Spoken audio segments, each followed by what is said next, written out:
Good morning students.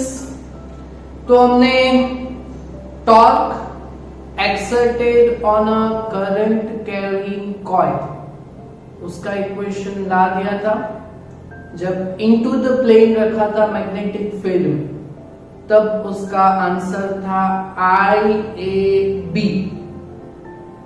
Okay, and if there are n numbers of turn in a coil, then you will have torque NIAB। तो वो theory हमने 3 to 4 marks की important theory में किया।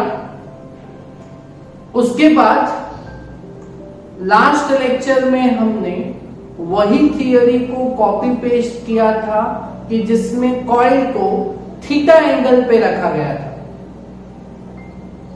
Okay, और वो theta angle पे जब रखा था तब टॉर्क का वैल्यू आपको मिला था, that is NIAB sin theta, where N numbers of turn, I that is current, A that is area of loop, and B that is magnetic field, and theta is angle. So NIAB sin theta, that also we can say as BINA sin theta, BIN। Okay, तो इसके base हमारे पास 3 numericals हैं। One is illustration 11 and another in regular exercise में 2 है। तो पहले आज एक्सरसाइज नंबर 9 देख लेते हैं। सिर्फ वैल्यू को बाहर निकाल के पुट डाउन करके सिर्फ आंसर ही लाना है। ओके, तो पहले ये तो करेंगे ही आपके नोट में, और पहले ये न्यूमेरिकल तो समझ लेना। ओके, तो डेटा देखिए बाहर निकाल रहे हैं। A square coil of side 10 centimetre, square coil है, उसका साइड लेंथ आपको दिया गया हुआ है, that is L is equal to 10 centimetre. So metre में divided by 100, so it will be 0.1 metre. Okay, तो यहां से एरिया देख लेते हैं। तो एरिया ऑफ स्क्वायर कॉइल, तो एरिया ऑफ स्क्वायर है ना, तो उसका एरिया L स्क्वायर रहता है। ओके, तो L स्क्वायर दैट इज 0.1 का स्क्वायर, तो you will have 0.01 metre square. Clear? Okay, उसके बाद एंड 20 टर्न्स, तो नंबर्स ऑफ टर्न आपको दिए गए हुए हैं, that is 20। Carries current of 12 ampere, that is current I is equal to 12 ampere and suspended at 30 degree angle. तो यहां पे theta is equal to 30 degree है, and in the magnetic field with 0.80 tesla. तो magnetic field का value आपको दिया गया हुआ है 0.8 Tesla.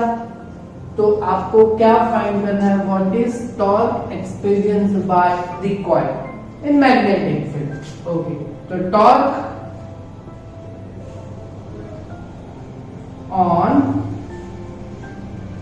Coil that is tau is equal to बीना sine theta, that is NIAB, but with angle है तो यहाँ पे साइन थीटा आएगा, तो साइन दैट इज 30 डिग्री रहेगा, और साइन 30 डिग्री का वैल्यू 1/2।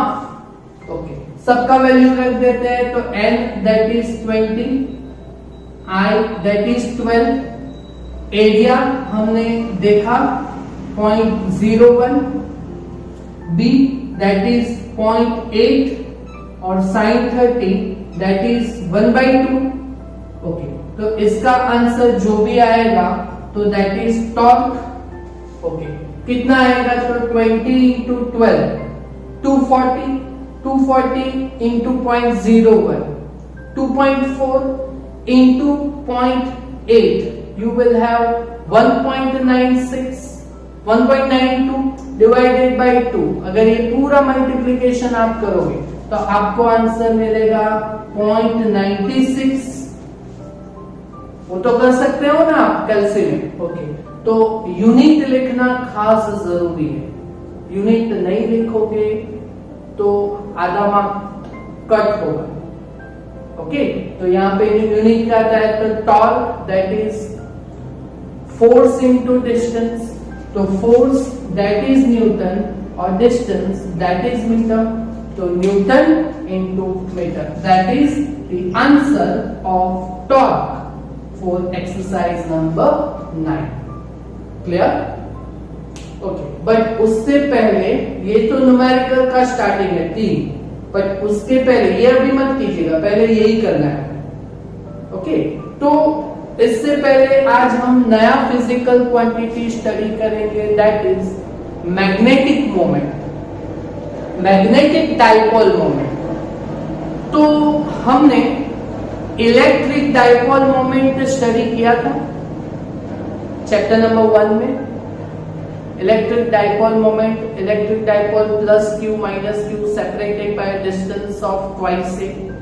तो electric dipole moment there was a small p twice a into q। Electric dipole moment study किया था ना p, तो यहां पे आज हम स्टडी करेंगे magnetic dipole moment, that is m। Okay, तो magnetic moment that is the product of current and area, so that is IA. So magnetic moment is given by IA, जाइए नहीं, IA। magnetic moment M is equal to IA। Clear? और अगर आपका जो where I is current passing through the coil and capital A area of coil, और area of coil is always perpendicular to the plane। वो तो हमने समझा हुआ है सभी चैप्टर नंबर 1, 2, 3 के कॉन्सेप्ट में, बराबर है? ओके, तो मैग्नेटिक मोमेंट वो आपको याद रखना पड़ेगा, I current and A that is area. But अगर वही कॉइल में अगर there are n numbers of turn, so net magnetic dipole moment with the coil is given by NIA। Okay, तो ये मैग्नेटिक मोमेंट आपने स्टडी कर लिया, magnetic dipole moment आपने स्टडी किया। ओके, और यहां से देखेंगे कि ये कौन सी क्वांटिटी है। ओके, तो क्वांटिटी वो आपको समझनी होगी।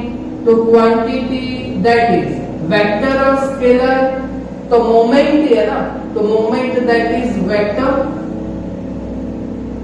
ओके, और इसका अगर आपको डायरेक्शन जानना हो तो कैसे जान सकते हैं? तो direction of magnetic moment is the direction of area, तो वो perpendicular to the plane of coil होगा, बराबर? But perpendicular to the plane.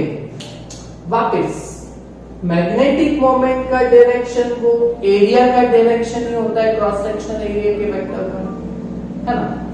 Cross sectional area किसी का भी उससे प्लेन से परपेंडिकुलर नॉर्मल ही रहता है, बट नॉर्मल इनसाइड भी रह सकता है तो वो आउटसाइड भी रह सकता है, तो वो हम राइट हैंड थंब लॉ से कर सकते हैं। तो अगर कोई कॉइल ऐसे, इसमें करंट ऐसे पास हो रहा है ना, तो इसमें right hand thumb law, fingers को घुमाएंगे in the direction of current ऐसे, तो वो अंदर मिलेगा ना thumb, that is direction of magnetic moment, that is perpendicular to the plane, but inside मिलेगा।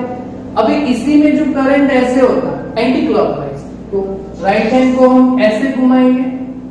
ओके, तो हम यहां पे मिलेगा तो perpendicular to the plane, outside मिलेगा मैग्नेटिक मोमेंट का डायरेक्शन। समझ में आया ना? ओके, सो डायरेक्शन ये वेक्टर क्वांटिटी है तो it has a direction. Okay, तो डायरेक्शन आप using right hand thumb law से आप ऑब्टेन कर सकते हो। क्लियर? क्लियर? ओके, चलो फिर इसका यूनिट देख लेते हैं हम। यूनिट, तो यूनिट क्या आ सकता है? यूनिट, तो unit that is IA, I that is current ampere, और area that is metre square. Okay, और डायमेंशनल फॉर्मूला अगर आपको बनाना हो तो area that is fundamental quantity, so उसका यूनिट एम्पियर A1 होगा। ओके, और metre square, metre that is for length, तो यहाँ पे L2 आएगा। तो डायमेंशनल फॉर्मूला क्या बनेगा MNT फॉर्म में, M0 L2 T0 A1, ये बनेगा। क्लियर? तो यहां पे आज हमने स्टडी किया मैग्नेटिक मोमेंट, आइए। क्लियर? ओके, तो अभी एक नोट वाला टॉपिक देख लो कि जिसको आपको आपकी नोट में मेंशन करना है सिर्फ।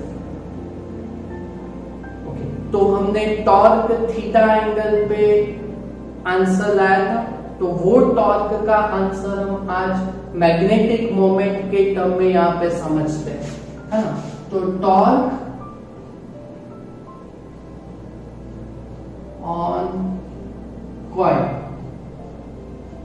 With angle theta in magnetic field. तो इसका आंसर हमने क्या लाया हुआ है, that is torque tau is equal to N I A B sine theta.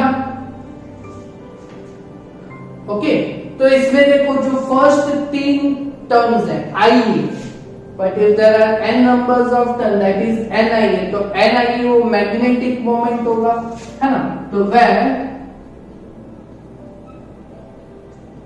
Magnetic moment M is equal to NIA, net magnetic moment. Okay, तो torque का equation यहाँ पे क्या बनेगा, तो NIA, इसकी जगह पे हम M लेंगे। ओके, तो यहाँ पे आपका इक्वेशन क्या आएगा, MB sine theta. Clear? Okay, तो टॉर्क का इक्वेशन यहाँ पे क्या बनेगा इन वेक्टर फॉर्म, तो यहाँ पे साइन थीटा है, तो यहाँ पे वेक्टर प्रोडक्ट आएगा, और ये दोनों वेक्टर्स है, सो M vector product that is M cross B। Clear?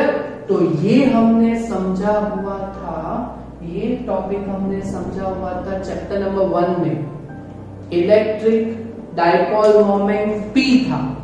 तो torque on electric dipole moment in uniform electric field का इक्वेशन हमने लाया था ना, torque tau is equal to P cross E। तो यहाँ पे P, वहां पे इलेक्ट्रिक डाइपोल मोमेंट था, तो यहाँ पे magnetic dipole moment M cross, वहां पे P cross E electric field था, यहाँ पे क्या है मैग्नेटिक फील्ड, तो यहाँ पे मैग्नेटिक फील्ड है। तो देखो ये कंपैरिजन हो गया ना, इलेक्ट्रिक फील्ड में टॉर्क और मैग्नेटिक फील्ड में टॉर्क। क्लियर? तो पहले आप ये कीजिएगा, नया क्वांटिटी आज स्टडी किया हुआ है मैग्नेटिक मोमेंट, तो उसको समझिएगा, फिर ये नोट वाला टॉपिक बनाइएगा, फिर एक्सरसाइज नंबर 9 वो कीजिएगा। तो टुमारो एक एक्सरसाइज का लास्ट न्यूमेरिकल है रेगुलर एक्सरसाइज में, और इलस्ट्रेशन नंबर 11 है ना। We will see in next lecture. Okay, thank you very much.